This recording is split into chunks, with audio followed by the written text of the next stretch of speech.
Good morning, good afternoon, good evening, ladies and gentlemen. I am your Toastmaster of the day, Farhaz Farooq. We are going to talk about someone that nurtures, someone that leads, someone that conquers individually, collectively, as humanity. Friends, we are all gathered today to celebrate that someone, and that someone is who we call a woman. And I think I also have a co-Toastmaster of the day. I can hear somebody in the side. Thank you, Zoom Master, for attending to that.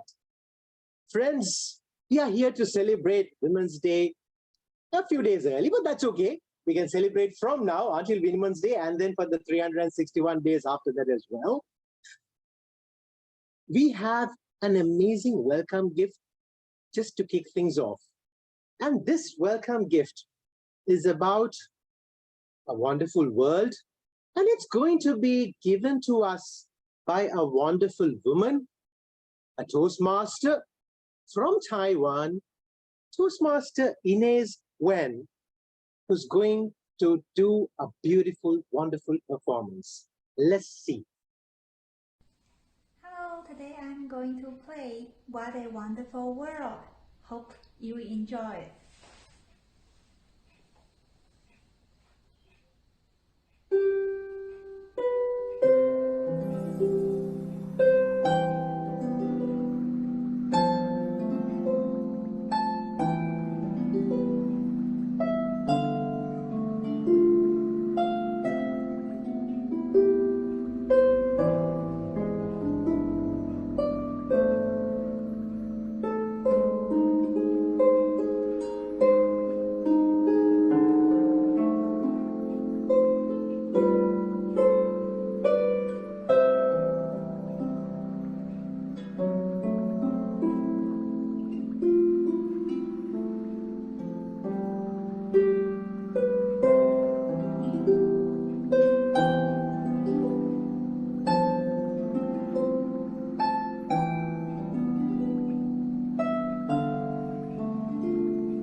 Doesn't that performance deserve a big round of applause?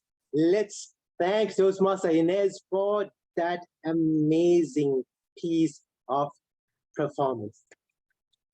Friends, 5 words. Wonderful, outstanding, marvelous, adorable, nurturing. If you cook up an acronym for these 5 words, they spell woman. And how apt is it that we can bring all 5 of these words together for what we are about to celebrate today, my dear friends. A woman is a mother, first of all. She can be a daughter, a sister, a friend, a partner, and a lot more things. And what we are about to celebrate today is about this wonder of wonders that we call women. There's a saying that I came across, ladies and gentlemen, from Diane Marichild, and she said, a woman is a full circle. Within her is the power to create, nurture, and transform. These 3, to me, sound like the very essence of life, the real circle of life. And if we go through this, a woman has been the very source of what we all are about. Welcome to World Travelers, my dear friends, Toastmasters, leaders, guests. We are about to embark on this amazing program for the next 2 hours where we celebrate this entity called women, this very important part of our lives called women. There is a saying, another saying that I came across recently, and it kind of sums up about women being strong. The saying goes like this: a woman is like a tea bag. You never know how strong she is until she gets into hot water. Do you know who said this? Well, I said this about a minute back, but no. Somebody a lot more important than me has said this, and let me attribute it to the person who said it. This was none other than Eleanor Roosevelt. A woman is like a tea bag. You never know how strong she is until she gets into hot water. Ladies and gentlemen, I don't think I need to explain this statement anymore. I know every single one of you will agree that a woman is a strong entity, and it is this very person that is what we are all about today. Friends, now let's get on with the program. I'm truly honored and privileged to introduce a lady who is referred to as the matriarch of Toastmasters. I'm sure you know who I'm talking about. I'm talking about past international president Pauline Shirley. She was the second woman to serve Toastmasters as international president. And along the way, she has served District 25 as the district governor, leading it to be the #1 district in the world. She has celebrated 40 years, over 40 years of membership in Toastmasters. She has a passion for leadership. She has been learning and living leadership for the past 40 years, my dear friends. She believes there's always something to learn and always something to teach others in leadership, and there is no better place to do it than in Toastmasters. In 2001, Pauline fulfilled one of her many dreams when she brought together a group of women and started Women of Visionary Influence, a non-profit membership mentoring organization for women. On a personal note, Pauline lives in the East Coast of the United States and is a mother, grandmother, and a great-grandmother. Before I hand over to her, let's watch a video that celebrates her and her achievement, and then I will introduce the topic that she's going to talk to us about. So, Master, over to you.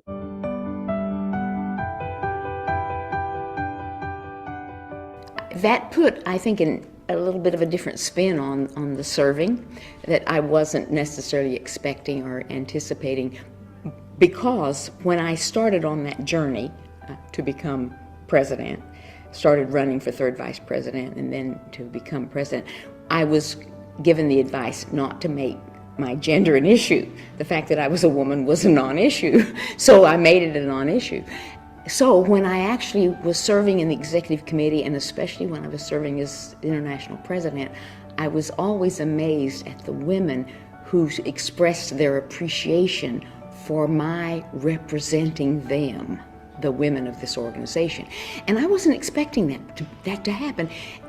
In turn, it gave me, put me in a situation that I thought, well, I had better be on my toes.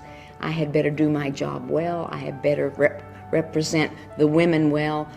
And I knew I had to represent the organization well, but it did add a little bit of a spin to it that made it a little bit more of a challenge, and it just made me want to be even better and do my best in everything that I did.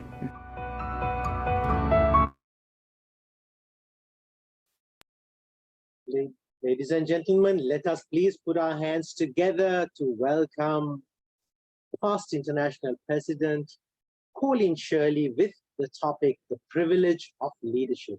The privilege of leadership. Pauline Shirley, over to you, ma'am.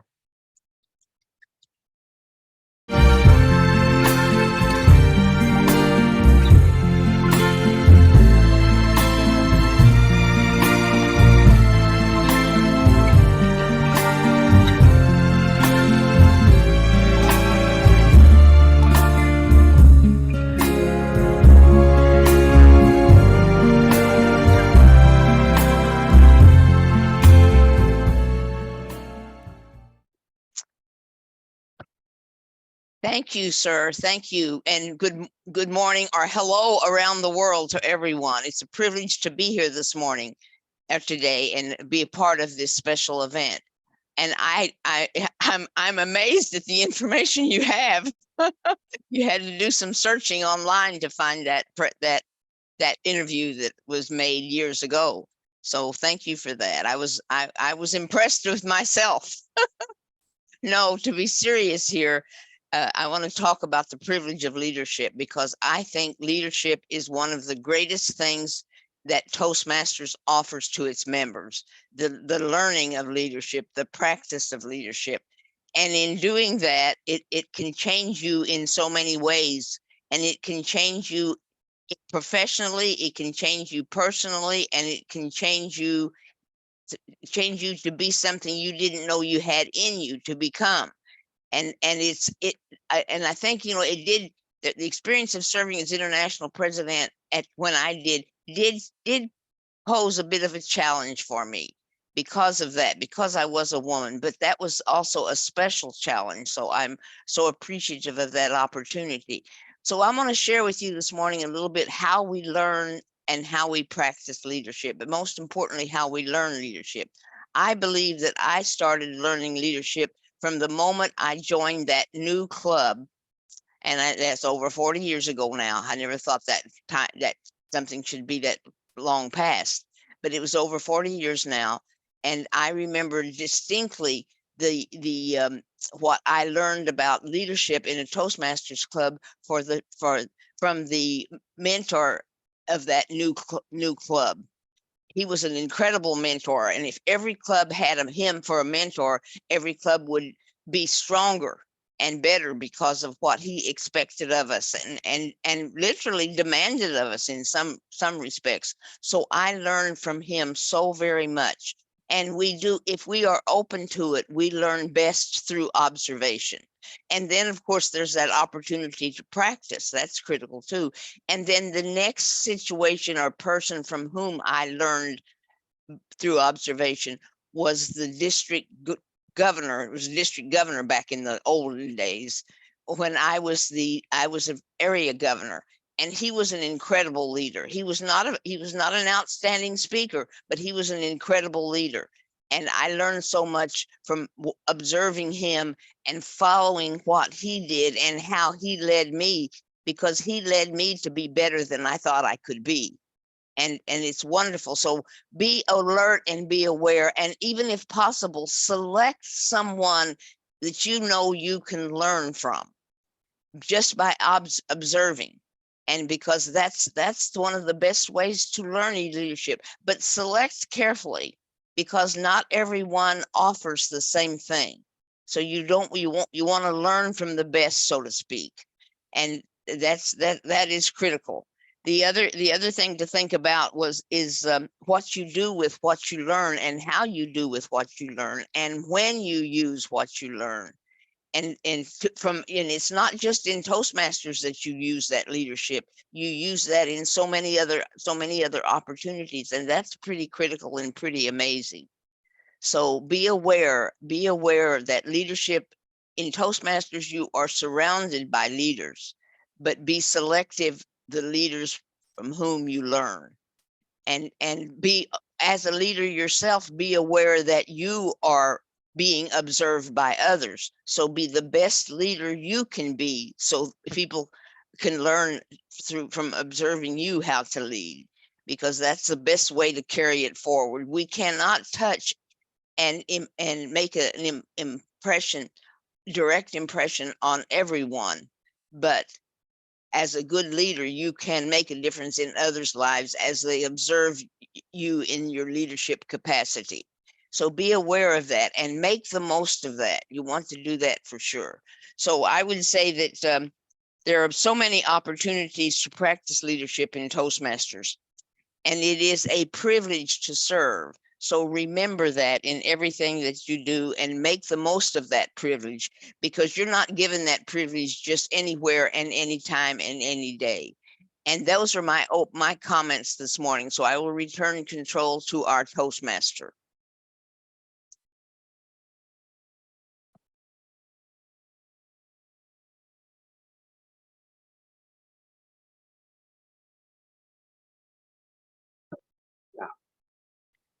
Friends, let us give a big round of applause to our matriarch, Pauline Shirley. Make the most of the privilege to serve. I mean, it doesn't get better than that. It's a privilege to serve, make the most of it. That, to me, is a great definition and a summary of what leadership is all about, and our opportunities to learn about leadership. Next, let us move on to the second speaker. And this is yet again another one of the great leaders that our organization has had. I'm talking about Jana Barnhill. Friends, she's a distinguished Toastmaster and accredited speaker. She was elected as president in the International Convention held in 2008 in Alberta, Canada. An active Toastmaster for over 30 years, she has been named an outstanding club president, division governor, and district Toastmaster of the year. Past district governor of District 44, she worked with the team and led the district to being one of the top 10 districts in the world. She served as district director in 2002 to 2004.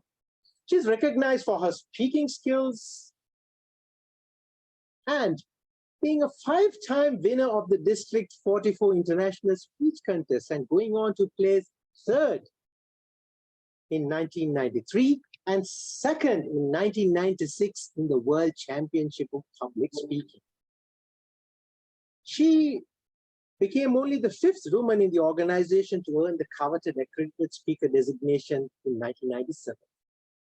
Professionally, Jana is semi-retired. She's a speaker, trainer, and has conducted seminars throughout the United States on management topics, including communication and leadership, team building, managing change, and personality traits. She delivers keynotes. She's also a speechwriter and coach to other professionals. She remains active in Toastmasters and serving as secretary of her club and is on the district training committee. On the international level, she has served as chairman of the International Disciplinary Committee and currently is co-chairman of the International Leadership Committee. Jana has been active in her community with the Lark Chamber of Commerce, has served on several boards, including the Lubbock Community Theater, the Lubbock Women's Club, Meals on Wheels, and is active in her church. She loves spending time with friends, theater, shopping, Christmas shopping, movies, travel, anything fast, Disneyland, entertainment, and shopping. Friends, let's watch a video about Jana Barnhill before we hand over control to her for her speech. Over to you, Mrs. Bluman.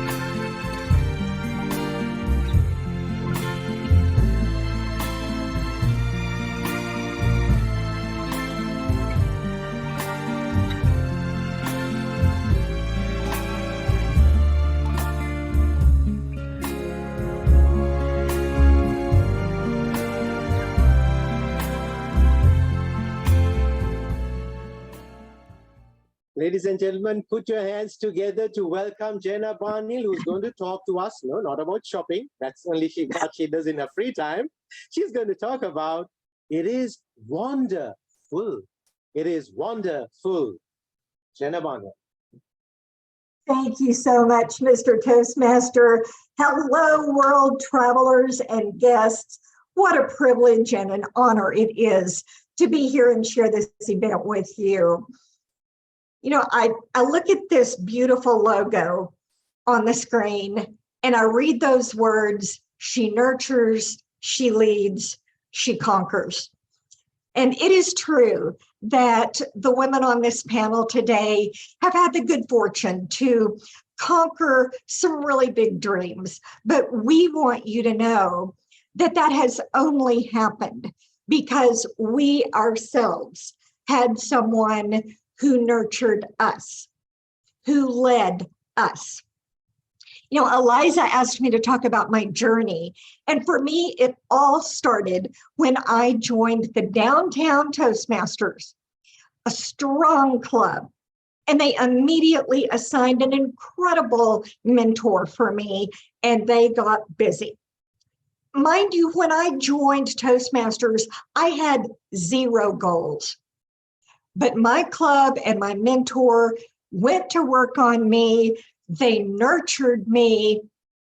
They saw to it that I understood the program, that I was working the program. And most importantly, they never gave up on me. That might be the biggest wonder because I made so many mistakes. But every time I did, they picked me up, brushed me off, and encouraged me to keep going. They saw potential in me that I did not. I wasn't even looking. They are the ones who came to me and said, Jana, we want you to enter this contest. We want you to serve as an officer. I wasn't interested in any of those things, but they wouldn't take no for an answer. And because they planted those seeds, because they nurtured me as they did, I began to grow and I began to dream and I conquered some of those dreams. Pauline Shirley, to this day, is a mentor to me. She has led me almost every step of the way through my leadership journey. She is one who taught me how to see the big picture, the importance of being a strong female leader, the importance of making the right decisions at the right time for the right reasons. She was pretty tough on me sometimes, but she did so because she saw potential in me and she wanted me to succeed. So because of how she led me, I continued to dream, and those dreams got bigger.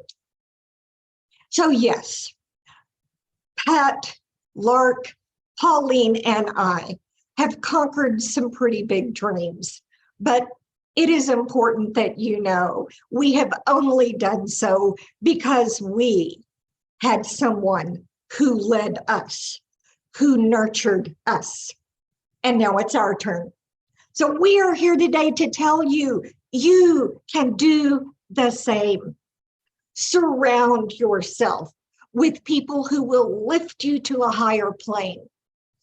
Seek mentors who will challenge you, push you, be tough on you, and lead you in an encouraging manner throughout your journey. And when you do, you too will dream, conquer those dreams, and you will see that it is more than just a wonder. It is wonderful. Mr. Toastmaster.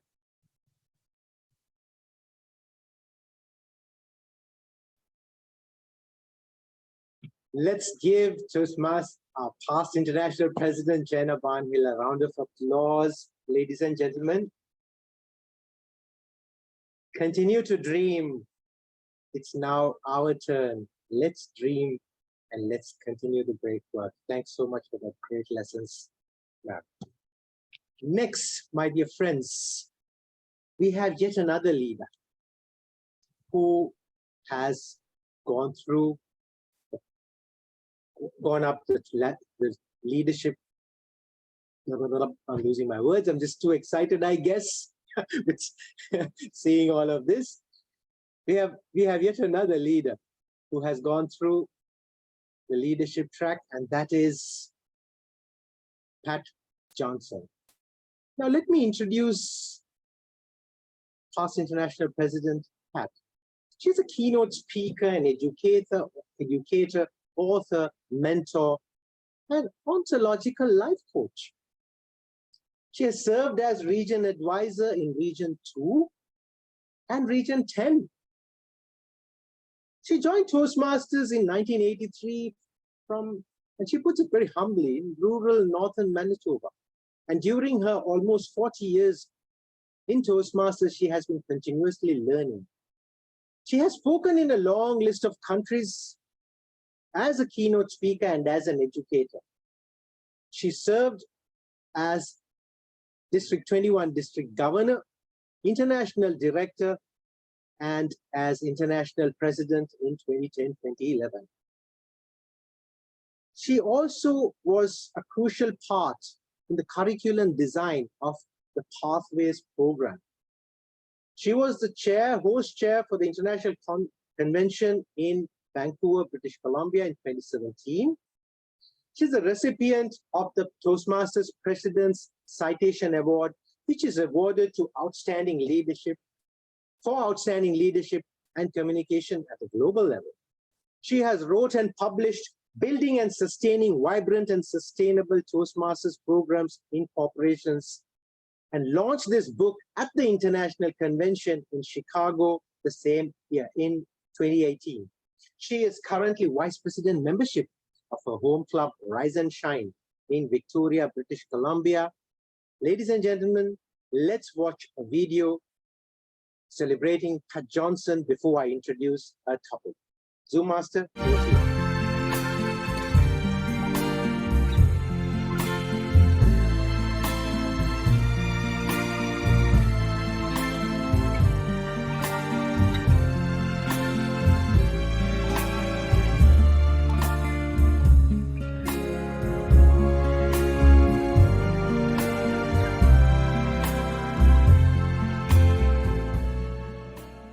Ladies and gentlemen, let us welcome past international president Pat Johnson, who's going to talk to us about standing on the shoulder of giants. Standing on the shoulder of giants, Pat Johnson. The screen is yours, ma'am. Thank you so much, Mr. Toastmaster, and welcome to all the Toastmasters around the world that are here today to celebrate one another. Thank you for this privilege of sharing some of my thoughts and some of my feelings regarding my journey and the wisdom that I gained. When I look back, I really think that the quotation, "If I have seen a little further, it is by standing on the shoulders of giants," epitomizes my journey. That started in 1983, April the 6th, when I walked into my very first Toastmaster Club meeting. Now, it took me 9 whole months to get in that first door to that first meeting, but I've never stopped going since. And so it was worth the agonizing 9 months for me to arrive. But at that time, when I walked in that door and Joseph stood there and he said, "Welcome to Toastmasters," I knew that I found a place where I would be encouraged and supported. Joseph was that first set of shoulders that I got to stand on. He also was a very insightful fellow because he saw within this shy, reserved person who had nothing to say at that time that I was competitive. I'd been involved in sports and he recognized that. So right away, he challenged me to get to that first CTM or that first education designation. So I ask you, how do you treat your members, your guests when they walk in that door? Do you set expectations? Do you provide support for them right away? Do you give them shoulders to stand on so that they can see something that perhaps they want to develop and grow into just by your being the fullness of you? Joseph did that for me. The second set of shoulders that I met was from a past president by the name of Eric Stuhmüller. Now, Eric Stuhmüller actually served with our very first International Women President, Helen Blanchard. And Helen, but particularly Eric, was very inspirational to me. He encouraged me to become an area director, or what was then called an area governor. I didn't even know what that was. But when I went investigating and I saw an area governor walk into the room, the earth stood still for me. I thought, I've never seen leadership like this before. Who are they? How can they do this? And I was breathless. And then when Eric said I could do that, of course, I was terrified. I was full of self-doubt. And he said, "I've got you." And with those words, I felt lifted up. I felt supported from behind. And I knew that I had someone to go to continue my tentative journey forward.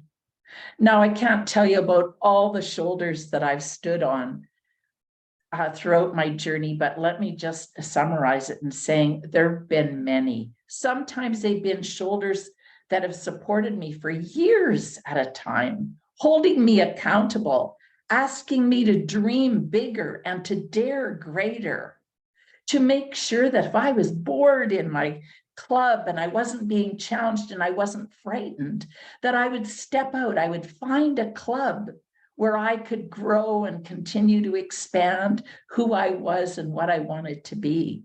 People that would encourage me to dream bigger. And so I did. So I want to challenge you. How do you support the people that are coming along as beginning leaders in your clubs?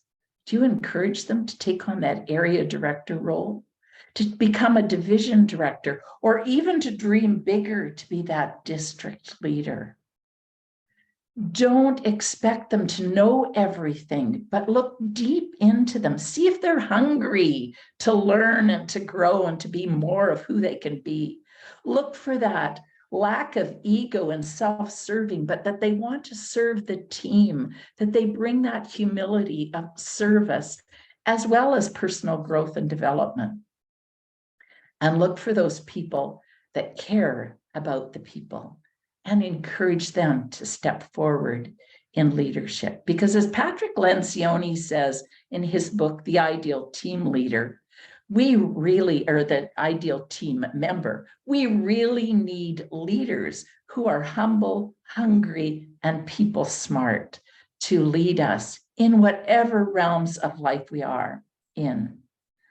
So I encourage you also to look at, are you personally uncomfortable right now in Toastmasters? And if you're sitting back and just enjoying it and it's a breeze and you got no worries and you know you can just make it up when you get to your next meeting, I'm going to challenge you to go someplace where they challenge you to be greater because you're plateauing out. I don't want to plateau out. I don't want you to plateau out. I want you to continue to grow. I'd love to hold you accountable. I know Lark and Pauline and Jana and I would all love to hold you accountable, to reach out, to challenge yourself more, to be all that you can be. And in that process, give others a reputation to live up to also. Be the shoulders that someone else can proudly stand upon, as you also proudly stand upon those who have gone before you. If I have seen a little further, it is by standing on the shoulders of giants. Mr. Toastmaster.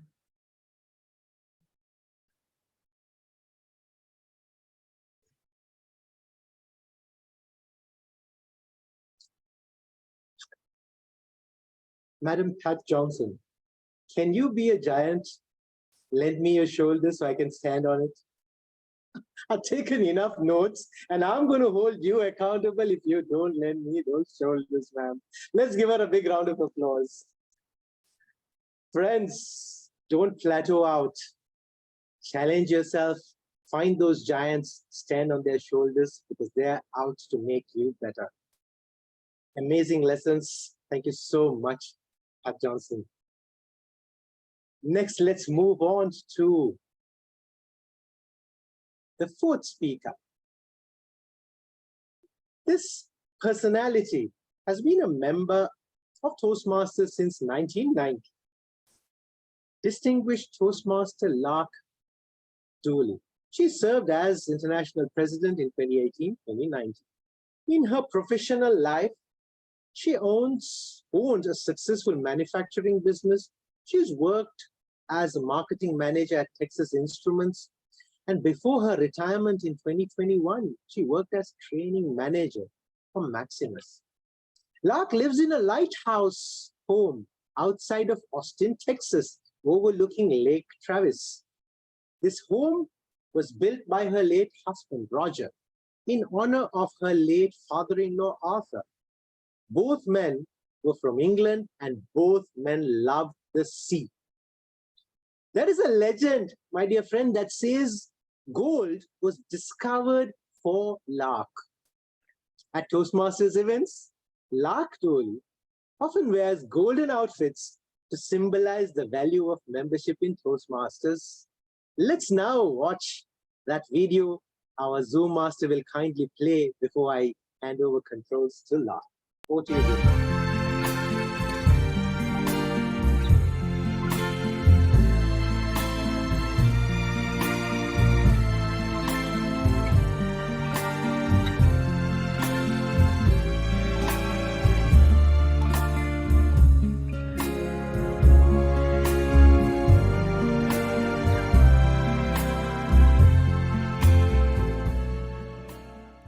Ladies and gentlemen, let us welcome the Golden Lady of Toastmasters, who's going to talk about, guess what? Golden Leadership. Golden Leadership by Lark Doley. Over to you, ma'am. Mr. Toastmaster, it is so humbling to be in the presence of 3 past presidents whom I admire greatly and to have led the way for me as a leader in our organization. Toastmasters members and guests of World Travelers Club, what has been your leadership journey? What are the leadership lessons you have learned? My Toastmasters leadership journey began in 1991 when I was elected club secretary for the first time. But I have also had professional leadership experiences. Today, I want to share with you parts of both of those journeys and share some leadership lessons from both. I began my professional life as a high school algebra teacher because teaching was the main profession for women at that time. Then my high school algebra teacher hired me to work for Texas Instruments. At Texas Instruments, I received my first opportunity to lead and manage. But 2 weeks after I was promoted, I began reporting to a new male manager who informed me that another male employee would have been his choice. So I worked hard to prove that I was the right choice. Thus, my first professional leadership lesson, perseverance pays off. I worked at Texas Instruments for 10 years. Then I had the opportunity to start my own business and founded Second Wave Incorporated, a manufacturing business. Second Wave weathered many storms during our 12 years in business, which brings me to professional leadership lesson number 2. Entrepreneurs must be bold and courageous. After selling Second Wave, I became a trainer at Dell, then DBM, and finally Maximus. I retired from Maximus as their training manager in March of 2021. The third professional leadership lesson I learned there was Toastmasters' core values are golden for everything, especially in business. Since my Toastmasters presidency in 2018 to 2019, I have developed and promoted 7 golden leadership principles, which I want to share with you briefly. Golden principle number 1, communication. Communication is the foundation of everything we do. And Toastmasters teaches us how to be effective communicators, which is essential to successful leadership. Golden principle number 2, commitment. Leaders must commit to a plan with goals and then prove their commitment by their actions to achieve those goals. Golden principle number 3, collaboration. Collaboration is defined as the cooperation among members of a team to achieve a common goal. Collaboration is fueled by communication. Golden principle number 4, conflict management. Conflict is inevitable when ego intervenes, but communication dissipates and resolves conflict. Golden principle number 5, change. Change can be difficult, but we have to change in order to grow, just as we have grown as members of Toastmasters. Golden leaders must change, adapt, innovate. Golden principle number 6, courage. The true test of leadership is making the tough decisions, the courageous decisions, especially during challenging times. And finally, golden leadership principle number 7, celebration. Celebration is vital to express gratitude for individual and team achievements. Communication, commitment, collaboration, conflict management, change, courage, and celebration. Those are my golden leadership lessons. What are yours? Mr. Toastmaster.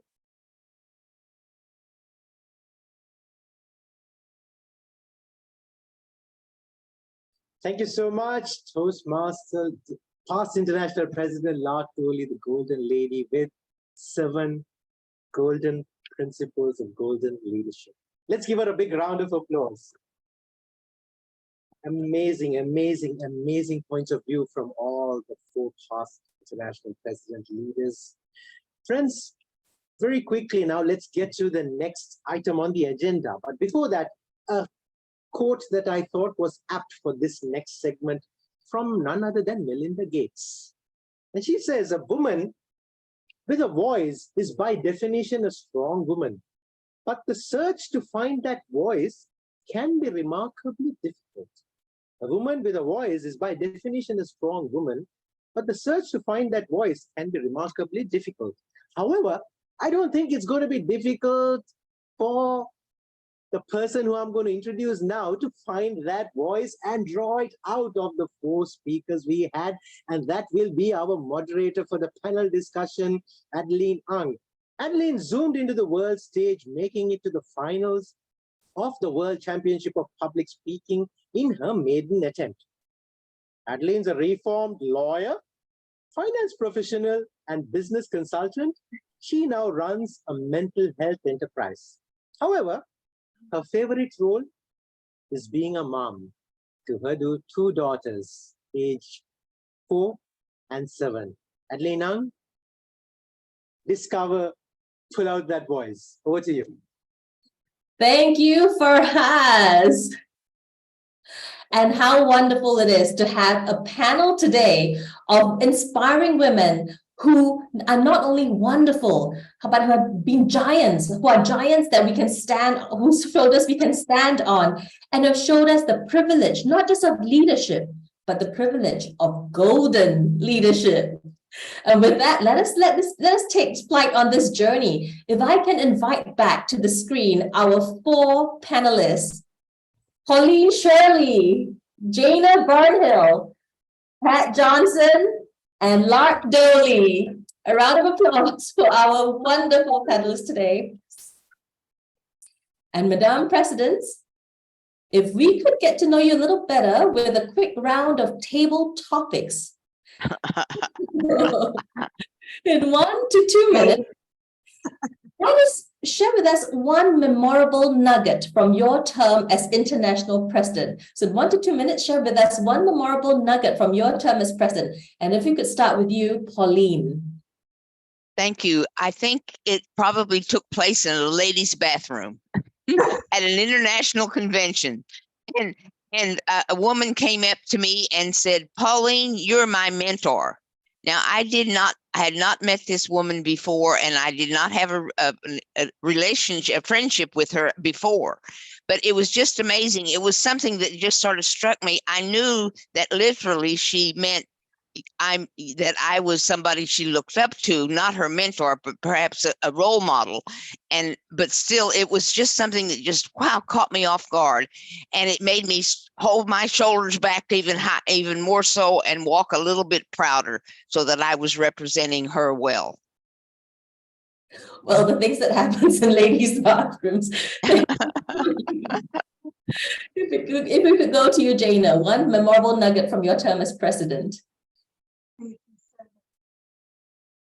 You know, I'm going to say one of the nuggets for me was actually something that the organization accomplished when Pat and I served on the executive committee, and what a treat it was to serve with Pat. And actually I served with Lark as well as international directors. So those were certainly nuggets for me.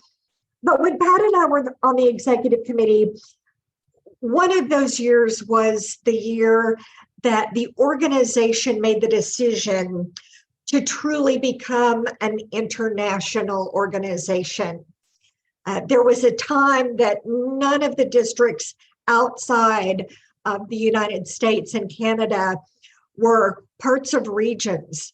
And so in 2008, 2009, we passed global representation and support, bringing all of the districts in the world into regions, and I think really making the entire organization feel as one and equal.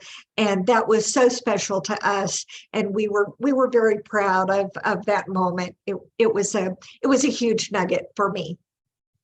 Wow, how wonderful that is, and how appropriate for today, because it's the World Travelers Club, and you saw that members of this club hail from all over the world, and in our audience today, members from all over the world, and that must have been the starting point of this. Wonderful. Over to you, Pat. One memorable nugget from your term as president. Well, first of all, I want to thank Jana for putting words to my nugget, because I so treasure that moment. And I remember us crying and laughing and jumping when the vote went through. And it wasn't a landslide by any means, but we won it. And it was a real test in communication, because people interpreted the information that was put out differently. People had all kinds of personal challenges around it and fears around it. And yet we persisted as a leadership team. There was Chris Ford, Jana Barnhill, Gary Schmidt, and myself, and we were responsible. We held the key to making this happen. And I remember going to the international convention and actually the four of us getting together and saying, look, there's so much misunderstanding on the floor. Let's just hold an informal meeting of whoever is at the convention that's carrying votes, and let's answer them. Let's not take notes. Let's just talk, because we knew in our hearts that this is what was so vital. In order to call ourselves international, we in fact had to give equal representation, which was really a principle to me that was very, very heartfelt. And we did that. We were super vulnerable as four leaders. We walked in, we sat in front of this not very happy crowd, and they slung us with questions and accusations, and we sat there and took it. And we responded with the respect and the honor that they deserved as voting members so that they could understand our vision. So I guess for me, it was that golden moment of understanding the camaraderie, the power of working together in teamwork and being on the same page, but also sometimes how much work it is to clarify a vision so that people can actually see your vision and support it. Thank you, Adeline. Wow, Pat, how inspiring and how touching for so many of our members to know that this is how the community comes together. When there are tough decisions to make, how do we rally around each other? How do we face the tough questions, and how do we come out of it together? So inspiring. Thank you so much, Pat. Lark, thanks, Jana. One memorable nugget from your time as president. Thank you so much. I was hopeful that my year would be the year of stabilization. We had moved world headquarters to Colorado. Pathways had finally launched throughout the world, and I was hopeful we would stabilize the organization. Who could have foreseen the pandemic the following year? But also during my year, we had a My Why campaign and a Wow Factor campaign. And what I'd like to do is I'd like to encourage everyone to continue those two campaigns, because the My Why campaign was all about why members join our organization. And it became a whole set of video testimonials from members who recorded why they joined our organization and what our organization had done for them. Then the Wow Factor campaign was all about promoting our clubs and their wow factor. It was their value proposition. Why should a guest join those clubs? And we published these videos on the Toastmasters website. But what I would say to all of you is we need to know why every single member of our organization joins. We need to make sure that they achieve their My Why. And then we need to have them set another why and help them achieve that. And our clubs need to always promote their value proposition, their wow factor. So I encourage us to continue to video our members and recognize their why, and to video our clubs to promote their wow factor. Wow, wow. Thank you so much, Lark. Yes, it's so wonderful for us to step back and remember, especially in times when there's a lot of other things going on, a lot of other noise going on, to say, hey, this is why we exist. This is why our clubs exist.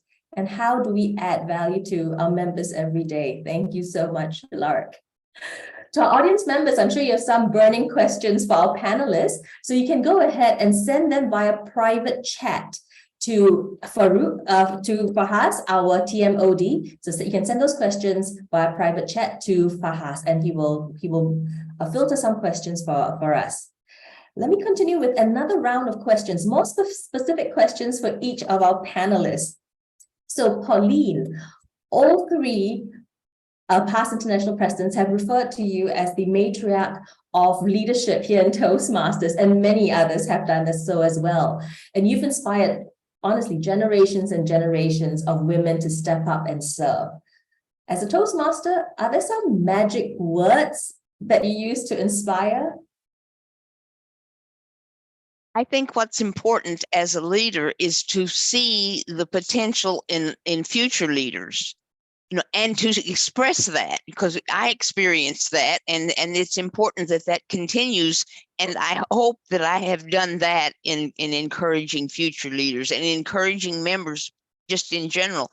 But I think what's important also, and the value of being a woman leader to me, is that I hug people. I mean, of course, forget the pandemic, that did away with hugs, but I hug people and I care about people, and I think they feel that, and that is an important thing too.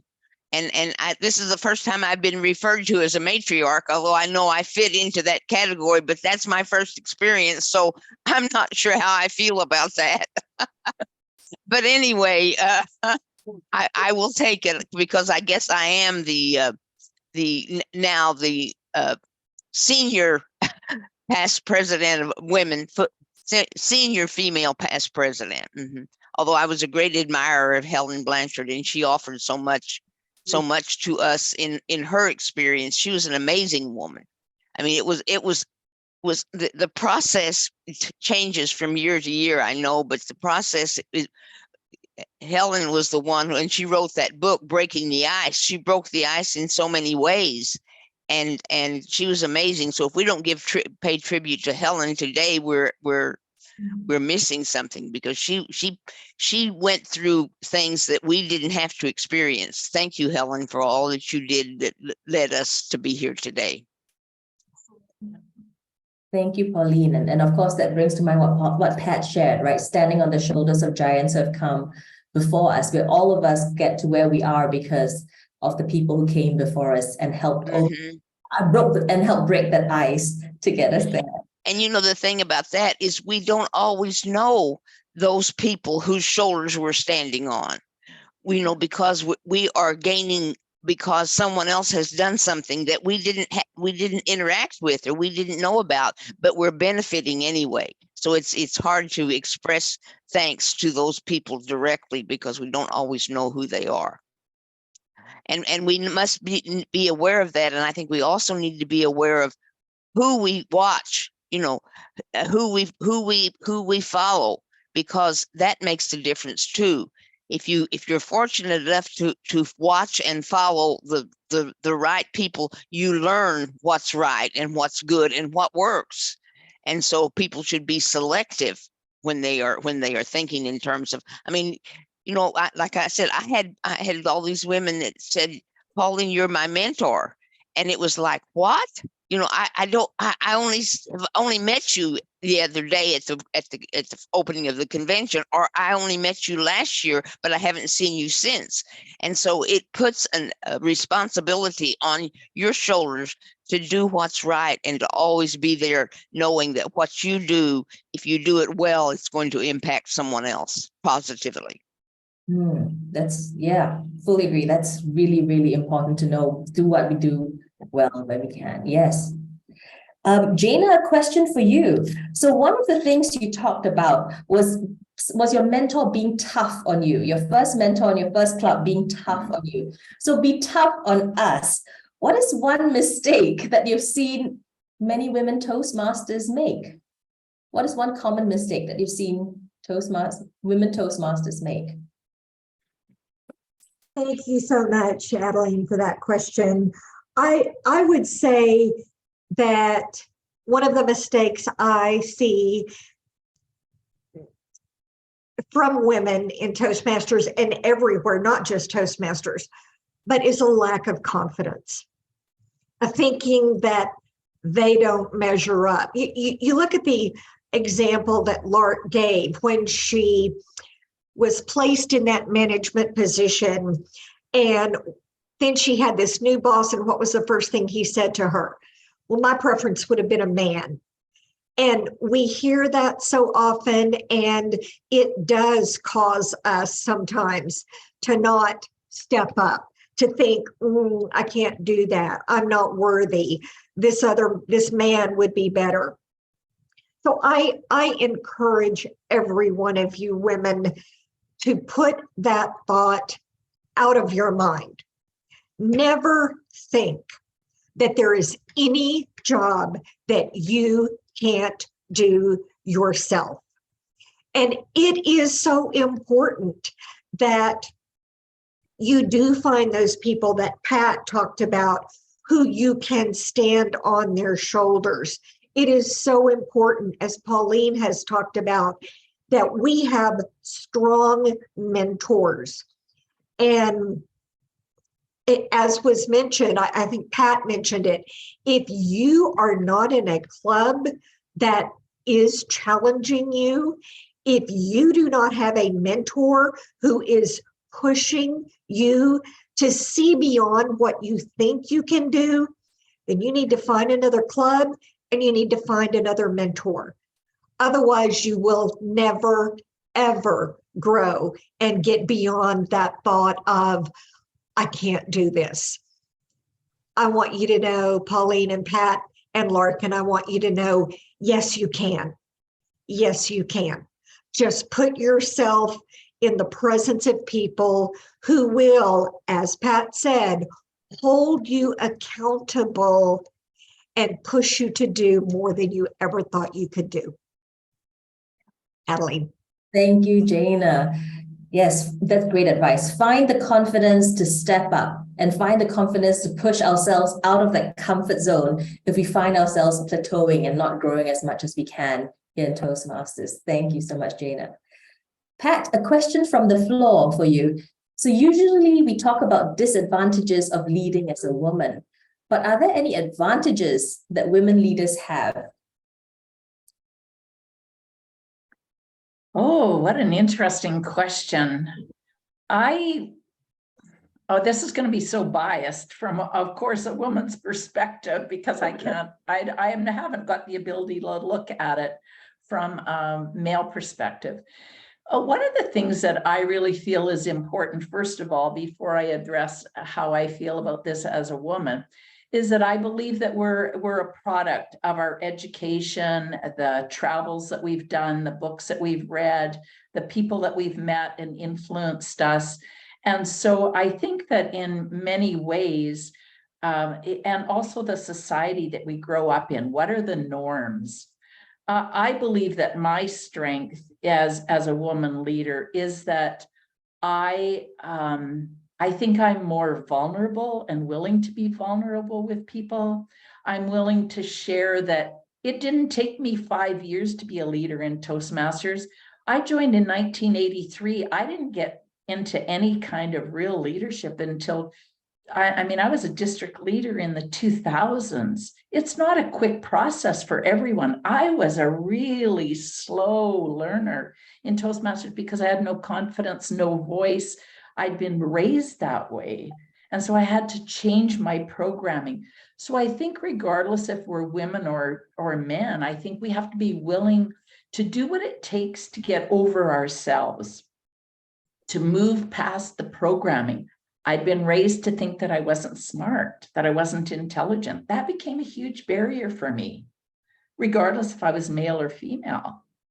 But to suddenly realize and go and prove myself after I got into Toastmasters, that I actually had an IQ that was capable of doing things. So I think that we bring more nurturing, we bring more perhaps natural ability of believing in others and nurturing them.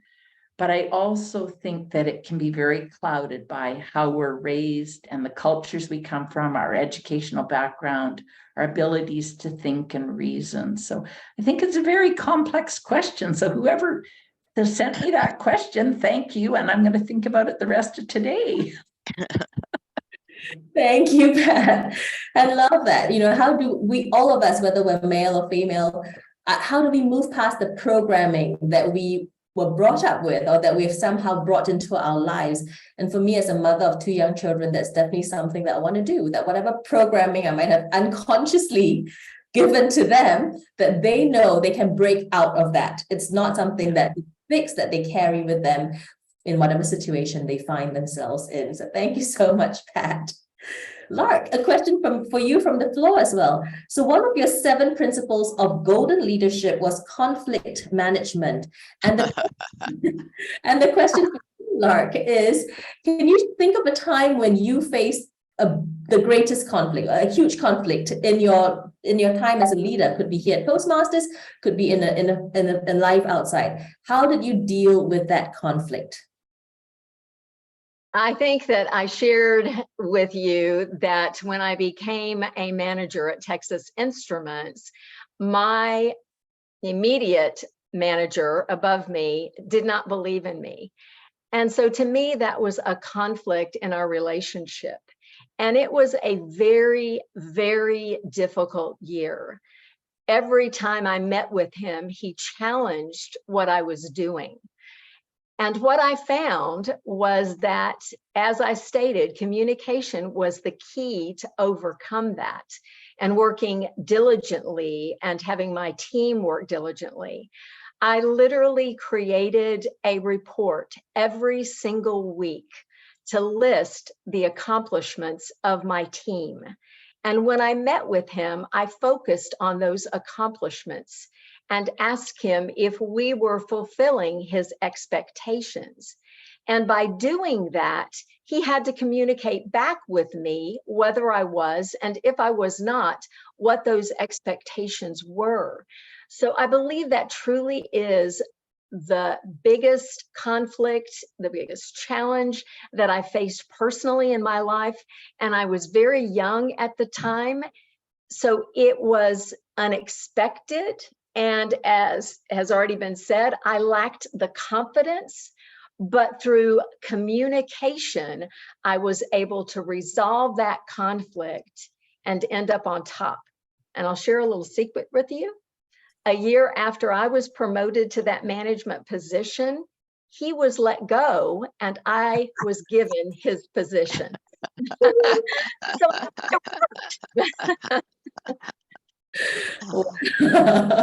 Woo-hoo!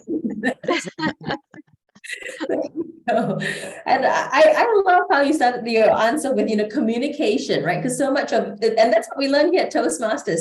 How do we communicate when we're faced with feedback that we might not necessarily want or appreciate?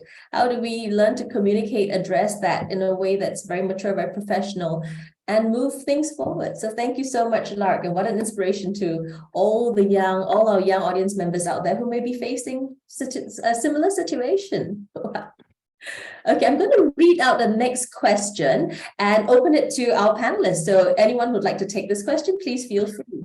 So this question is from the floor. How does one balance family, work, and Toastmasters, as well as other commitments, as a woman leader in Toastmasters? And I can see Pauline raising your hand. So Pauline, how do you balance everything? Yes. I have to admit that when I was the busiest in Toastmasters, my family did take a back seat.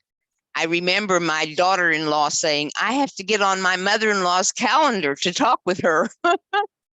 And in retrospect, I feel a little bit badly about that. But when you are so absorbed in something and there is something that is so important to you, sometimes you have to weigh where you're going to give your time. And we do have limited time, so we have to use that wisely. And I will, it's hard to admit that to the world like I just did, but I did. I admitted it to the world, and bless her heart, I feel badly about that. But that's the way it was, because, I wasn't the typical grandmother. One thing that we found out in thinking about the women who have served this organization as international president, for a long time, we realized that, for a while, we finally came to the conclusion that, for example, Helen Blanchard became president because her children were grown, and I became president, my children were grown, and we weren't as caught up. And the same thing was with Joanna McWilliams, who was the third woman international president. She didn't have children. So, there is that element that made a difference. And the men presidents didn't have that problem, because if they had children, their wives were taking care of them, you know. But anyway, that's one of the distinct differences between men and women. Thank you for allowing me to offer those comments. Thank you. And Jana would like to add too. Thank you, Adeline. You know, I was asked this very question on a district visit one time, and I would imagine the other panelists have been asked it as well. And my first response was, do you see these bags under my eyes? But what I would say to all of you is to understand that none of us can be 100% present 100% of the time to everyone who wants our attention or needs our attention. So what I would say to you is to be 100% present in the moment that is before you at that time, whether it is with your family, whether it is with your job, whether it is with Toastmasters. And you have to learn to prioritize. And I know a lot of women especially will feel guilty because they're not here, but they're over here. And that's okay, as long as when you are with that child or that spouse or your teammates at work or in Toastmasters, be 100% present for them. Thank you, Jana. Well said. Be present when we are there. Yeah. Lark or Pat, would you like to add anything? Yes, please, Pat. Yes, absolutely. I think that when I look at this, when I approached the international presidency role, knowing that it was going to be very demanding, and I also had a very demanding position at work with demanding people around me. Some of you can relate to that circumstance. But I went to my employer and talked ahead of time and explained. I went right to the CEO and I explained what I was doing. I said that, you know, that was going to be announced that I worked for the BC Pension Corporation and that they had some skin in the game, so to speak, but also what my demands were on my time and my commitment to the organization, that my team would work ahead of schedule, that whenever I was in town, I was going to be at the office first and foremost to ensure when we were due that we had the products ready to go. And that gave them the assurance that I was committed to the organization, but that I was also committed to the Toastmasters organization and my own personal growth. So they saw that as an advantage to have an employee that was out there, senior management employee that was out there doing something in the greater world and contributing. I would say that we can do it all, but you can't do it all every day. There are days when I got up and I did Toastmasters from the moment my eyes opened up until the moment at 2 or 3 o'clock in the morning where my eyes fell closed, sitting in front of my computer. But the next day I was at work and it got 100%. Like Jana said, you have to be present and totally present where you are at that moment. And I told my friends, I am going to disappear for the most part of this year. Do not disappear on me because I'm going to come back and I'll need you in a year's time. And so we did have the occasional night out for movies and a dinner here and there. But for the most part, my friends took a back seat because that's what had to happen. We have to recognize, I think, what is commitment and how do we commit and how do we hold ourselves accountable and do the job with integrity, hold that role with integrity. Because one of the things I learned very young in my life was that when you step into a role, it isn't Pat Johnson anymore. It's not that Pat's not feeling well today. It's that I am in the position of the role. I have the role to uphold for the organization. So my personal needs have to take a back seat. And that's how I looked at that. For 1 year, for 365 days, something else was going to come before my personal wishes. Or that the Toastmasters commitment came first if I was going to do it with integrity. And that was really the hardest decision for me, was to look at it. Was I willing to maintain that integrity for those 365 days, and Toastmasters be first on the list of things to get done? Thanks. Wow, thank you so much. And Lark. I will just add one other thing. And I think that throughout our leadership journey, we have teams. And it is so important that we leverage those teams. So as international president, we have the world headquarters team who supports us. We have the board of directors who supports us.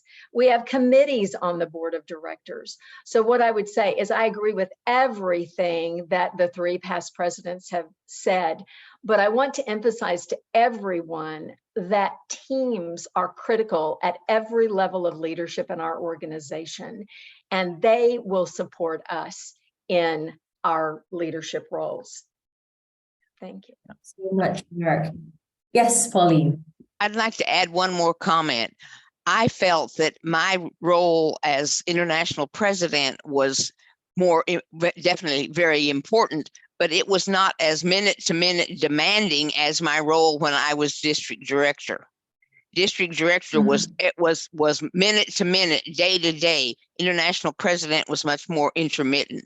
I mean, there was the conversations every day related to that position, telephone conversations generally, but not, you weren't required to be performing as the international president every minute like I was when I was district governor, district director, as it is today. Every minute of every day was taken up by my responsibilities. And I used to say, and this will not put good light on the role, but I used to say I had 2 full-time jobs. I had my career and I had my district director position, and they were 2 full-time jobs. But when you take on a role that is so important and so critical and affects so many people, if you don't give it your all, you shouldn't be in that role. Got it. Thank you so much, Pauline. So much good advice from our panelists. If I could just sum up some of the nuggets that I got from this round, and how do we balance it all, whether we're male or female, parents, non-parents, how do we balance all these demands? And some of the nuggets that I took from Pat, how do we set up the expectations up front? How do we explain to the people who might be affected by new commitments in our lives what's going to happen and what they can expect from us? From Pauline, to admit when things are not going well. And sometimes things are not going well, but admit it. From Jana, be 100% present when we are there. So even though we can't be everywhere 100% of the time, when we are, be 100% present. From Lark, how do we leverage the power of the people around us, the teams around us who want us to succeed? So thank you so much to our 4 panelists for all that wonderful advice. And I'm sure it's something that we all are facing and something that we can all use in our lives. Great. So we have actually just about 10 minutes. So we'll have one more question that will open to the floor, and then we will we'll do a closing question. So a question here.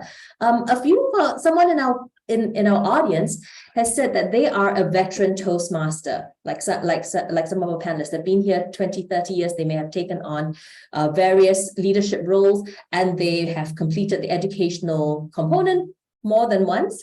So what advice would you give to veteran Toastmasters to keep learning and growing? If you've been in the organization 20, 30 years, how do you retain veteran Toastmasters and keep us excited? And again, open to Pat. Yes, please. I think back to what I said in terms of, if you're comfortable in your club, go get uncomfortable. I know people that are walking around with 5, 6, 20 DTMs and bragging about how they've got all the medals and all the pins. And yet, to be very blunt, I haven't seen any growth in them in the last 20 years. And so my challenge to them is, what are you learning today and tomorrow and yesterday? Not what you did 5 years ago or that you've accumulated all the designations, but how are you different now? I want to be a better speaker next year than I am this year. I want to be a better leader and a different leader than I am right now in the future. And that's why I stay in Toastmasters. And I also believe that being a really involved mentor at club level, at district level, keeps you engaged and keeps pushing you to where you are uncomfortable. And that's where growth happens. So I challenge you to get involved, get outside of what you've already accomplished and what we've done. And what can you learn today that's different and new? And how can you create that learning environment for those around you and support and mentor? You know, we hear how Pauline has set up an organization to mentor women in the world. And so find things to take our skills, not just into our Toastmaster Club, but the greater world. How do you contribute to the greater world? Get involved in a organization where they need a speakers bureau that you can help create, and on. You'll think of all the answers when you look for what puts you outside your comfort zone, in that place where possibility can happen. That's where you want to live, in my opinion. Thanks. Thank you, Pat. Pauline, you wanted to say something? I would like to add on to what Pat said about that multiple DTMs. I believe as a leader, and where there are many leaders in Toastmasters. I mean, there's the leaders of the club, there's the leaders of the district. There's not just the women that you've got on this stage today. But as a leader, it is not my responsibility to get multiple Distinguished Toastmasters awards. It's my responsibility to help somebody get there first. And if I'm not doing that, then I'm not a leader. And but somebody needs to do that. Toastmasters is not an organization that it's not a me organization. It's a we organization. We do things together. We are leaders, and we are supporting others. So that's so critical, I believe. You know, there are those little things that just nudge me on the edge here. Yeah. And that's one of them for sure. Thank you, Pauline. Jana. Thank you. To piggyback on what both Pauline and Pat have said, my husband's grandfather kept a sign on his desk for as long as he went to his office, which he was in his 80s. And then my husband took it and put it on his desk, and now I have it. And that sign reads, when you're through learning, you're through. True. When you're through learning, you're through. And please know that none of us will ever reach a point where we have learned even a fraction of what there is for us to learn. So as Pat says over and over, and she is so true, there is something to continue to learn as long as you want to. Just because you've done something one time doesn't mean you won't learn from it again. So it is so important for us to realize that we will never, ever stop learning unless we choose to. And second, we have to also remember the responsibility we have to others. Whether we like it or not, people are always watching. So what are you doing to influence those people in a positive way? What are we doing to encourage other people, as Pauline said, to go get there first, whatever, to serve as a club officer first, to be in their first contest, to serve on a committee, to lead the conference? We need to continue putting doors and planting seeds in front of our fellow members. There was so much, especially when we first joined Toastmasters, that we didn't have a clue what was out there. And it's now our job and responsibility to see that everyone realizes that your potential is endless in this organization, and what it can help you do outside this organization is just inexplainable. So never stop learning, never stop learning. Thank you, Jana. Lark. And I just want to know if this individual is an accredited speaker like Jana Barnhill. And if not, there you go. There's a goal, an immediate goal. But as everyone has said, our organization is abundant in opportunities at every single level. And I bet if you contact your district director, that district director can find an opportunity for you. If you are a district director, then ask your region advisor for opportunities and go from there. Thank you. Thank you, Lark. So we're going to sum up all the advice. I think it's what Jana said. Don't choose to stop learning. Don't choose to stop learning, because it's a choice that we all have. Thank you so much. I'm going to try and sneak in one more question before we go to the closing question. So this year, 2022-23, is a milestone in Toastmasters history, because for the first time on the board, we have a majority of female directors. And also in the pipeline, we have a slate of future international presidents. What does this milestone mean to you? And again, open that to the floor. What does this milestone mean to you? Pauline. I will answer that question. It means that we are finally to the point we needed to be as soon as we could get there. And I'm grateful that we're there now, although what would have been great if we were there earlier in the organization. But when, if you recall, women weren't part of Toastmasters for many years. And that was a big thing when women finally became a part of Toastmasters.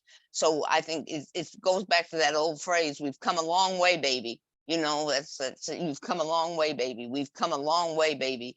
And we need to deserve that. And we need to keep working so that we not only are, and I'm talking, when I say we, I mean everybody, every woman in this organization. From that person who just joined yesterday at a Toastmasters club to that woman who joined 10 years ago and hasn't been involved in leadership yet. To me, there are so many opportunities to learn, so many opportunities to gain experience that cannot compare with anything else. I don't care where you look at it, from what perspective you look at it. You can't compare it to your career. I mean, I couldn't anyway. There was just so much I learned. Things came easy for me in my career. They did not actually come easy in Toastmasters, but it may appear to if somebody would look at my record, but they did not. I was putting forth effort. And if you put forth, the other thing that's critical about that, if you put forth effort, you will gain something from it if your effort is genuine and caring. And let's not forget, it's important to care. Thank you, Pauline. Anyone else would like to talk about what this milestone means in terms of Toastmasters? Thank you, Pat. I want to look at it from a systemic perspective, and to what it says to me is that the mindset and the systems that we are actually functioning in within the organization are providing access. If a woman is willing to step up and has the skills and is the best leader, she stands a great potential to get elected. I think that is breathtakingly beautiful. I also feel that if a male steps up and they're the best qualified candidate and bring the most to that we need to choose them and we need to vote for them. Because as an organization, what my heartfelt wish would be that we would have the most qualified, capable person leading us, regardless of the gender. The gender's not going to take us into powerful, courageous steps into the future, into our future vision. It won't matter on the gender. We have to have the skills and the heart for it. So I just encourage people to look at the systemic barriers that there are in your district that may stop, that say, oh, women can't do that, or even the casual conversations that take place. People will say to an area director, oh, you probably can't do that, or I can't do that because I've got childcare and I've got to be home to cook dinner and I've got to clean the house. Well, you're creating your own barriers ask for some help, or look at what the possibilities are of doing it differently. So really look at the system around you that you're part of creating, as well as celebrating that we're removing and changing the system in Toastmasters, so that as we step forward as qualified people, that we stand an opportunity to get elected. And that's what I celebrate today, is that our qualified women are getting elected and leading this organization. That's a celebration. Well said. All right. As your tagline says, we need to nurture one another. And Jana talked about that in her presentation. It is so important that we recognize potential and that we encourage and nurture those individuals. And Pauline said it too. We've all said it. I don't think any of us would be here if we had not been nurtured and encouraged. I can tell you, I would not be here at all. I never had a goal of becoming international president. It was a progression, and it was 28 years before I became president of this organization. And it was because individuals said, I believe you have the potential to do this. I believe in you. And that continued throughout my leadership journey and continues to this day. So I say to all of us, we must nurture, we must state, I believe in you. You have potential, and I'll be there to mentor you if you want my mentoring. Thank you so much, Lark. You're right. It's about celebrating not just women leadership, but celebrating the leader in all of us and making sure that we nurture the leader in ourselves and the people around us as well. Thank you so much. Jana, would you like to say anything about this? Sure, thank you. I would add two things. One is, don't let barriers stop you. Helen Blanchard has been mentioned several times in this presentation, and some of you may not know her history and her story. Yes, she was the first female president we had, but she broke the barrier of even becoming a member in this organization, because when she joined, women were not allowed. So how did she get over that barrier? She joined Toastmasters, and on her application form, she joined as H. Blanchard. And when it was asked, it was Homer Blanchard. So on the application, people didn't even realize she was a woman, but she looked past. She said, I am not going to let this barrier stop me. So please know, when you hit a barrier, when something is before you that you think you can't get past, think harder, look harder, seek someone who can help you get past that barrier. And of course, the persistence. Persistence will always pay off, and of course, the learning. So continue to do those things. Thank you. So yes, Pauline. I would like to add one thing to what Jana said. And when somebody compliments you on what you're doing, don't slough it off. You know, women have a tendency to do that. Oh, you know, listen to it and make the most of it in your brain, because that's how you get yourself encouraged enough to do more.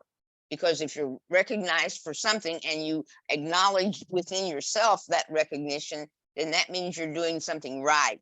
And listen to that and absorb it and think, well, and it's not like you're thinking, well, I guess I'm better than I thought I was, but it's like, oh my goodness, somebody sees something in me that I don't see in myself. And we've all had that experience. And so when that happens, don't just put it away and you know, just don't forget about it. Remember it. And because to me, when somebody is supporting you like that, you owe them the response. You should be responsible to them for doing more, because they see you as capable of doing more. That's a really good point. How do we how do we as women accept compliments when they're given? And that's not being I think that's part of being a leader. I think that's part of acting like a leader. It's not about, showing that you're not humble, but to accept that you and to accept that I know my role here is to serve. And thank you so much for recognizing that I have done my role to serve you. So thank you for that. Okay, one last final question, a rapid fire round. So as Toastmasters comes up to 100 years next year, what's one wish that you have for Toastmasters for the next 100 years? What's one wish that you have for Toastmasters for the next 100 years? And I'll start in reverse order from Lark, please. I wish gender equality in our leadership roles in Toastmasters. In the last 50 years, we've had 6 female presidents. And actually, it's only in the last 38 years that we've had 6 female presidents. So I also wish for the next 100 years that women are at least equal in those numbers, if not in the majority of those numbers. I would like for women serving as international officers and international directors to be commonplace, not to be unique. That's what I wish for our next 100 years. Thank you, Lark. Pat, what is your wish? I believe that, I have many wishes for 100 years because that's a long time, but I wish to see more accountability. I would love to see, regardless who's stepping up to leadership roles, that we hold them accountable so that they develop truly as leaders. I believe that we recruit members and then we build leaders. And so I think there's a distinct difference there, that we recruit members and then we build leaders within. So to continue building leaders, holding people accountable, tell them the truth. Be honest that when you're an area director, it's not about just sitting and taking the title. It's about helping your clubs be successful. So how are you doing that?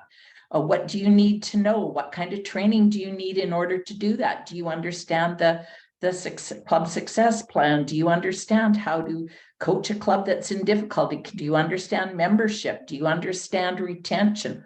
All of those things. So I would love to see us raise the bar to ask our leaders to be held accountable and to do what they promised in the Toastmasters promise to do, and to let go of the ego and come as learners to this program. So those would be my wishes for the next 100 years. Wow. Thank you. Jana, how about your wish or wishes? Thank you very much, Adeline. I don't think that we can stress enough the importance of being strong members and strong mentors to others. It was just mentioned that in the past 38 years, we've had 6 women presidents. And I can't let this moment go without stating that 4 of those 6 have been from Texas. And there's a reason for that. Well, I had to say it. But there's a reason for that. And that certainly doesn't exclude the power that the other women have had and the dynamic force they've had on the organization.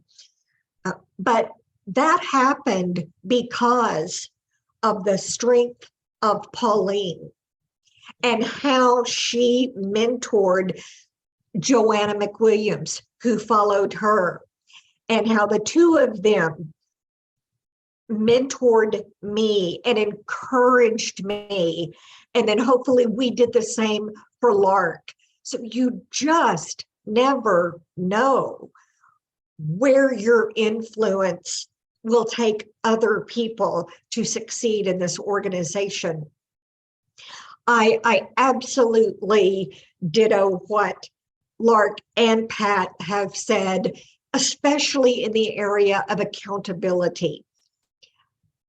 We need people at every position in this organization, from club sergeant at arms to the international president of this organization, fulfilling every expectation of that role. If that happened, this organization would explode. If there was accountability at every single level of leadership throughout this organization, it would be endless what our members could accomplish. So the final comment I will say is my hope for this organization in the next 100 years is that we will continue to be an organization where every member can achieve their full potential and realize their dreams. Thank you. Thank you, Jana. Pauline, your wish. I feel strongly about two things for the future of this organization, and I would hope that the first one I'm going to talk about is foremost in everybody else's mind. I think we must continue the vision of our founder. Dr. Ralph Smedley was a brilliant man and a persistent man, and what he put forth is valid today as long as we follow that. So I think everybody should study what Ralph Smedley was about, read his writings. I mean, he was brilliant. Without, he was determined and he kept after it. That's one thing. And the other thing, I want to see our leadership is practiced as what I would call noble leadership. Leadership that is done from the heart and given and without any expectations of your followers to succeed, but without any expectations for yourself. But more importantly, that is done for the good of the individual member as well as the organization. And I would hope that those two things would see us for the next 100 years. Thank you so much, Pauline, and thank you to all our past international presidents for your nuggets of wisdom today. If I could share some of the nuggets that I took from today, she nurtures, she leads, she conquers. So first of all, nurture, to make sure that even though we're not from Texas, that we still have mentors who can help see something in us that we may not see to see of ourselves. And, to share a lot of hugs, preferably not in female bathrooms.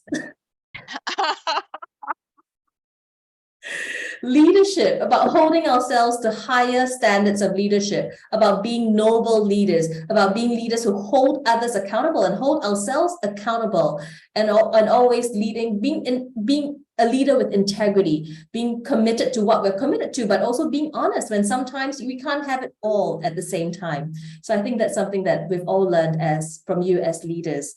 And finally, conquering those barriers. And some of those barriers may be our mental programming of things that we told ourselves to do, but they can also be barriers to our growth, where we've told ourselves, hey, we've taken a choice to stop growing. And how do we conquer and break through those barriers?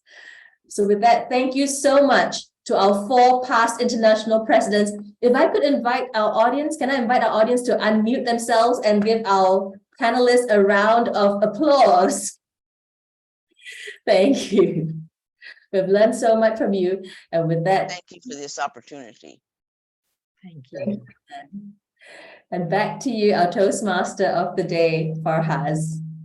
Thank you so much, ladies. Friends, wasn't that an amazing knowledge sharing session and learning session? Let's give them a big round of applause. Thank you, thank you, thank you, thank you. I said it 4 times because we have 4 past international presidents on the panel. And let me say one more thank you to our Madam Moderator. Michelle Obama has said there is no limit to what we as women can accomplish. And these ladies, these leaders have shown us what that statement embodies. Absolutely amazing. Now from that high octane, we started with table topics, we got to deep diving questions, and then once again finished it off with a quick conclusion, just like a typical speech. Now let's slow the tempo down and invite one of our World Traveler members, Gerardo Adi Flores, with a poetry recital.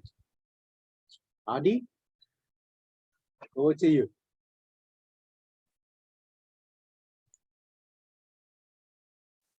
Mr. Zoom Master.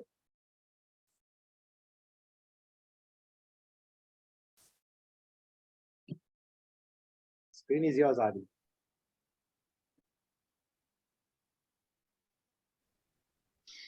Wow. Woman, oh woman. Strength and honor are her clothing. She's sure about the future. Unfettered by life's challenges, goes forward with grace and valor. She is a wonder of wonders. Her value exceeds pearls. All you desire can compare with her. Her mouth is full of wisdom. Caring teaching is on her tongue. She thinks before she speaks, and she does it with kindness and good intentions. She is a wonder of wonders. She's a homemaker, a nurturer, and most of all, a mother. A woman who has the power to build a home filled with love and affection and fosters an atmosphere of peace that nourishes young and old souls. She is a wonder of wonders. She's my go-to person, a go-getter and a dreamer. She is my shoulder to cry on, my supporter and my partner in crime. She's my bestie, and she doesn't leave me, even during my selfie. She is a wonder of wonders. She's wise and has the vision and mission and the will to fulfill that mission. She's watchful over her community and cares about all her authorities. She's a leader with a heart and a front runner who is both compassionate and strong. A balancer, a mentor, and a believer. She's a woman. She conquers, she nurtures, and she leads. Wow. Women of the world. She's a wonder of wonders.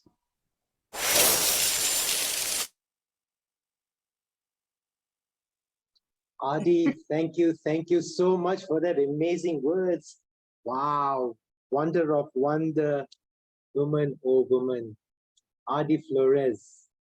We have a poet in the making. Thank you so much. Let's give a big round of applause. More power to you, Adi. When you write material like this, you really are going to go places. Now, ladies and gentlemen, let me invite another woman, another leader, the president of World Traveler Toastmasters Club, Eliza Juliana, who likes to call herself Julianaire, to please join me to give out tokens of appreciation to our wonderful panelists. Zoom Master, can you please spotlight our Madam President? Ah, there she is. I would also now like to invite, the Program Quality Director of District 80, DTM, Swarna Kalyan, yet another one of our amazing members. Ladies, take it away. Let us now go ahead with presenting tokens of appreciation and thanks to the 4 panelists, starting with past International President Pauline Shirley.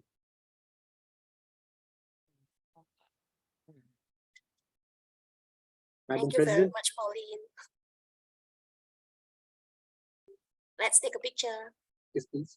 I'm sorry. Let's take a picture. Oh. Smile.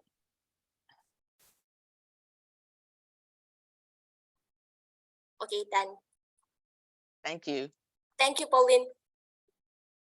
Thank you very much, past International President Pauline. Now let me invite past International President Jana Barnhill. Mr. Zoom Master, we need your help.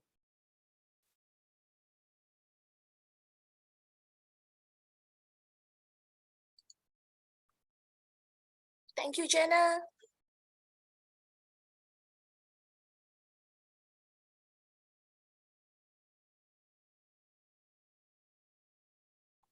Thank you. Done. Thank you so much. Next, let me invite past international president Pat Johnson. Thank you, Pat.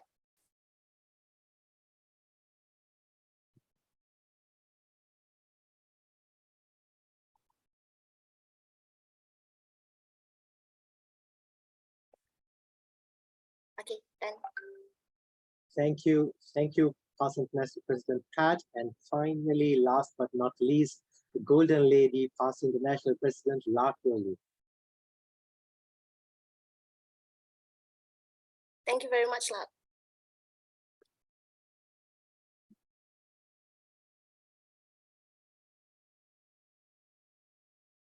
Done. Thank you. Thank you very much. Now, I would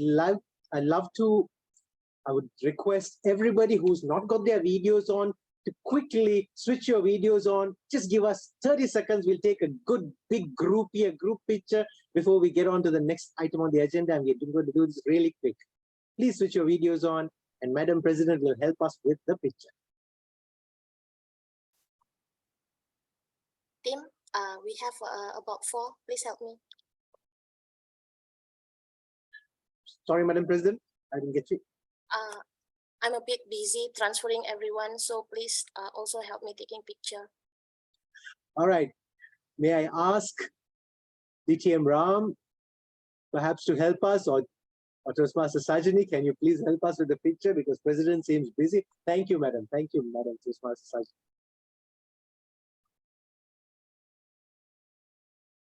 Give me a moment, give me a moment.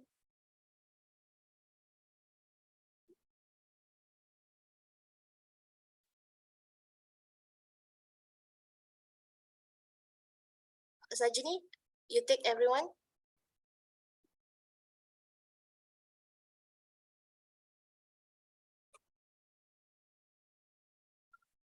Gayatri, I cannot see you. Okay, done. Thank you.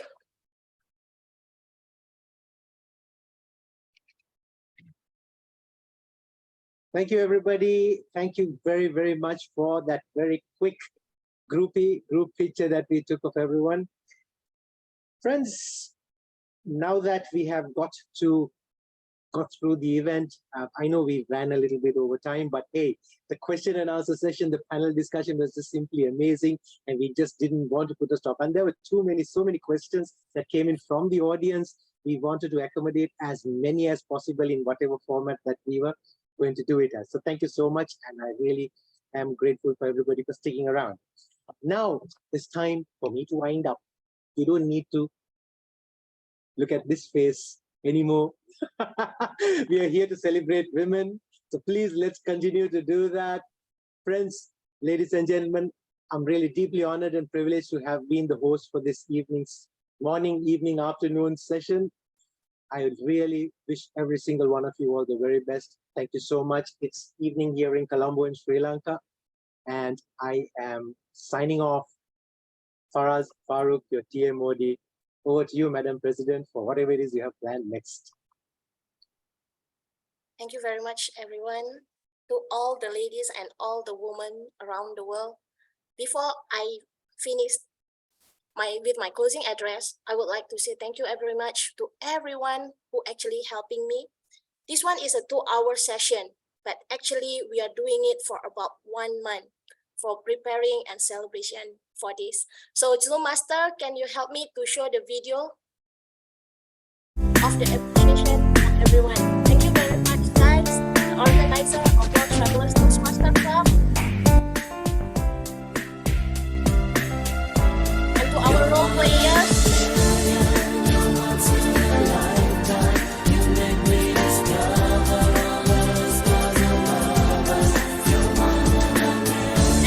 global publicity team that worked hard for 1 month.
round of applause to all my team, World Travelers Toastmaster, and all of the people that been working for hard for this idea.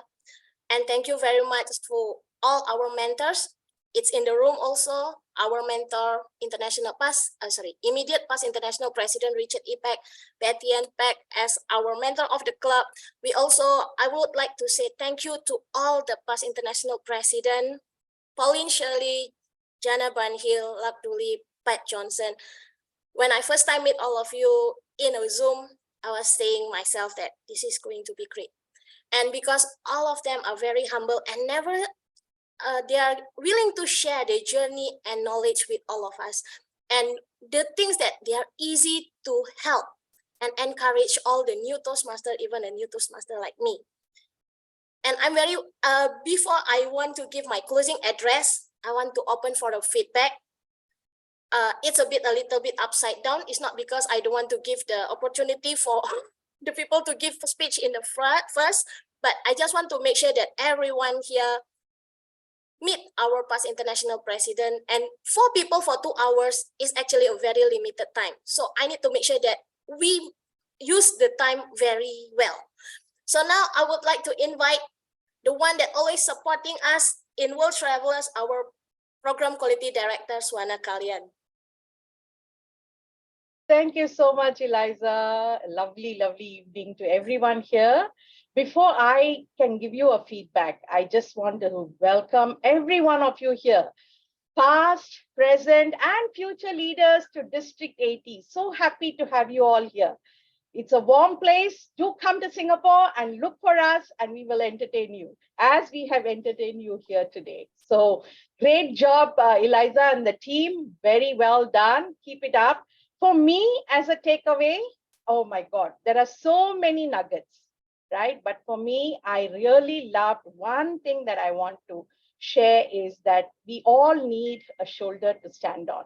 And I want to remember those leaders who helped me to stand up to where I am today here. And I hope I will be the shoulder for many more leaders out here. So if you all want something in District 80, reach out to us, okay? Over to you, Eliza. Thank you very much, Swarna. And we also have, I don't know who wants to give the feedback, but this is from District 80, I should call my PQD. And I know that Richard is here to support all of us, but he cannot mute himself. So I would like to invite our immediate past district director, Katito, maybe, if you can give oh, you cannot, sorry, bye-bye. I'm so sorry. So if there any feedback or anything, because I closed the meeting, please, I open the floor for all of you to give us a feedback. Maybe from our immediate, for our woman past international president, if you have a feedback, please. Just raise your hand and please give us a feedback. Yeah, Nika Mark. Hello, everyone. I would like to say World Travelers Club a big thank you for doing this meeting. I became a leader recently and I was asked to step up. I am district finance director because previous resigned. And I would like to thank all the presidents for inspiration to move forward with the consistency. Thank you so much. Thank you very much, Nika Mark. Anybody else before I'm going to close my speech? I'm giving my... Diana, you want to say something? This is, yeah. Can I? Nina John? Hi, thank you for the opportunity. I think the one nugget that I'd like to take away is the fact that true leaders never retire. Every one of the past presidents has shown that they're not leaders for a term, they're leaders for a lifetime. And I think that's the one lesson all of us need to take. Be with your club, be with your district, give back. And the more you give back, the more you get. That's the way I see it. So thank you for this fabulous session. The moderation was excellent and wonderful to see so many people from around the world. Thank you so much. Thank you very much, Nina. Diana.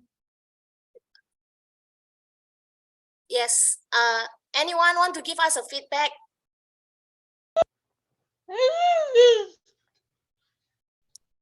Eliza, that is Diana. That is Diana Martin. Okay, yeah, Diana, you want to say something? Diana. Okay. Thank you very much, Diana. Okay, Kavita. Yeah, I'm Kavita. Am I audible to you? Yes. Okay. I'm coming very late, but I got last minute speakers are very, they are got very motivate myself as a woman. They have very, broad minded and broad focus about what women can do. So I believe that make more impact on ourselves. As a participant, I think it's more valuable to my professional and or career, and also it both can get more impact on this their speech. And I will really happy to give this wonderful opportunity. Thank you so much. Thank you very much. Thank you very much, Kavita. Because we are already out of time, I want to invite somebody that I want to ask the feedback. She is the lead of our publicity global team. She was the one who handled everything and doing all the hard work. So let me invite Gayatri Desmukh. Thank you so much, Eliza. I really feel very privileged to have an opportunity to work on an event like this. For a very long time, I joined in 2020, and when I joined, women had already made a place for themselves.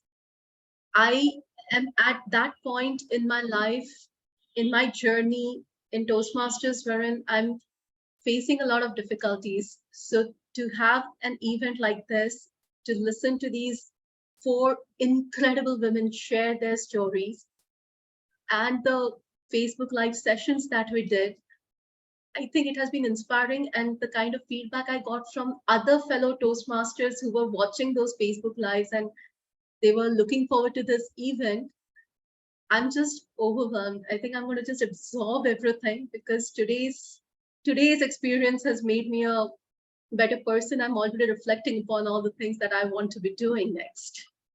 Thank you so much. Thank you very much, Gayatri. And just for the information that what I say just now, we are only have a 2 hours meeting, but the preparation we took about 1 month. And in 1 month, actually it's been a very tremendously helping to our members in World Travelers. Because why? We have a few members in World Travelers that actually trying to do the Facebook Live event. And it's like the first time for them to do it. And everybody, I asked them to invite whoever they want. Could be the past district director, past international director, or leaders. And they are also invited all the world champion, and we have about 9 world champion during that time. So we are doing something great, and thank you everyone from the bottom of my heart. Thank you for supporting World Travelers, supporting all of us to continue growing, and especially to our past international president. So, end of things, women of the world and wonderful people from all around the globe. My heart is filled with gratitude. Your valuable time and your presence today means a lot to me and my team.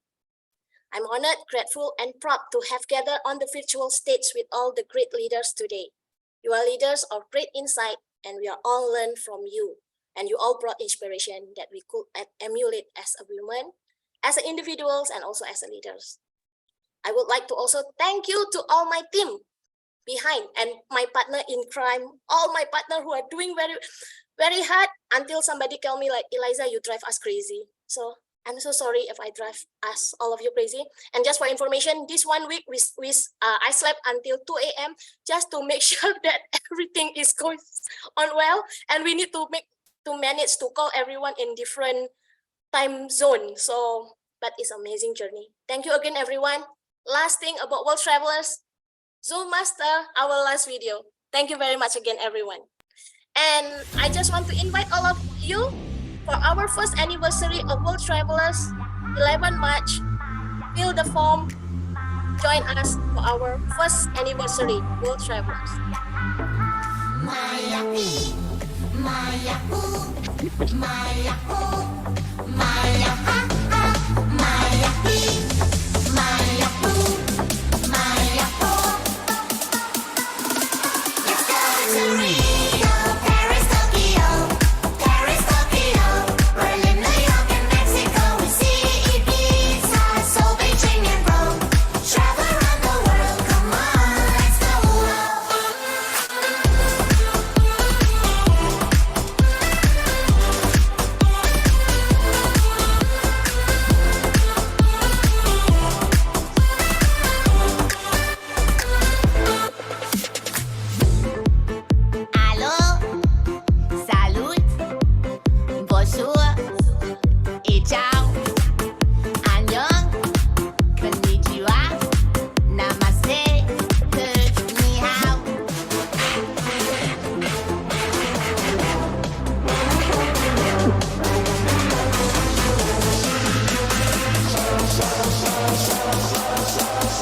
I announce the meeting is urgent. Stop recording. Yay!